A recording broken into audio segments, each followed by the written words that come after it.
అయితే 2015లో DPR prepare చేసి ఇవ్వడం జరిగింది అధ్యక్ష. అప్పుడు 42.5 కిలోమీటర్ లెంత్ లో నెట్వర్క్ 3 కార్డర్స్ తో ఇచ్చారు. అప్పుడు మీడియం మెట్రో యాక్చువల్ గా సజెస్ట్ చేయడం జరిగింది అధ్యక్ష.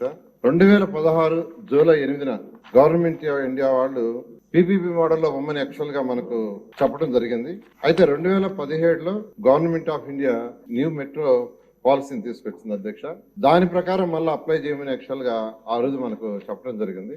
అయితే ఢిల్లీ మెట్రో రైల్ కార్పొరేషన్ వాళ్ళు విశాఖపట్నానికి విజయవాడకి మెట్రో రైలు చాలని వాళ్ళు చెప్పటం, దాని మీద మళ్ళీ యాక్చువల్ గా దానికి సంబంధించి యాక్చువల్ గా డిపిఆర్ యాక్చువల్ గా చేసి ఇవ్వటం జరిగింది అధ్యక్ష.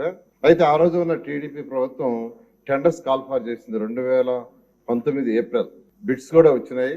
అయితే 2019 డిసెంబర్ గత ప్రభుత్వం వైసీపీ ప్రభుత్వం ఆ టెండర్లు క్యాన్సిల్ చేసింది అధ్యక్ష.